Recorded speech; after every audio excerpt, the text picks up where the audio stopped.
SP साहब के DSP साहब के इहो अर्ज़ु आहे त फैज़ मोहम्मद बिंडे ते मुंहिंजी झेड़े खां बेज़ारी हुई जेको ॻोठ जुआण शहर में झेड़ो हली रहियो आहे मामन भाणेजनि जो।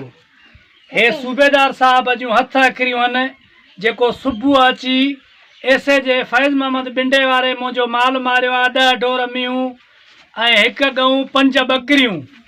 एसे जे के साहब के मां इहो अर्ज़ु कंदुसि त हिकु तरफ़ी वांगार थो वहे, मुंहिंजो जहिड़े सां वास्तो बि न आहे।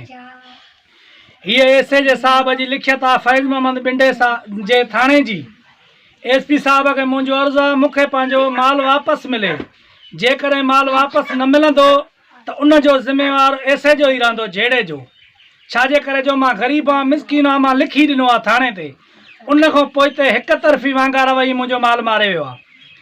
मां जेकॾहिं माल मूंखे वापसि न मिलंदो त इन झेड़े जो ज़िम्मेवार फैज़ मोहम्मद बिंडे वारो एसे जो ई रहंदो।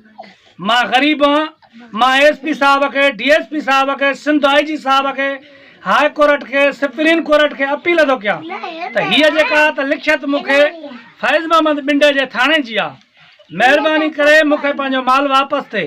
जे माल मूंखे वापसि न थींदो त इहा शिकत हाणे वधी वेंदी ऐं तंहिंखां पोइ ते जेको बि मुंहिंजे मां में दीदार जो झेड़े में हिसाब किताब आहे मां एसपी साहब वटि लिखी ॾींदुसि। मूंसां ॻाल्हियूं करे मां डीएसपी साहब वटि लिखी ॾींदुसि। बाक़ी मूंसां एतिरियूं नाजाइज़ियूं भलाई इन में आहे त न थियनि। जेकॾहिं इहे नाजाइज़ियूं थींदियूं रहंदियूं त हालात कंट्रोल खां निकिरी वेंदी।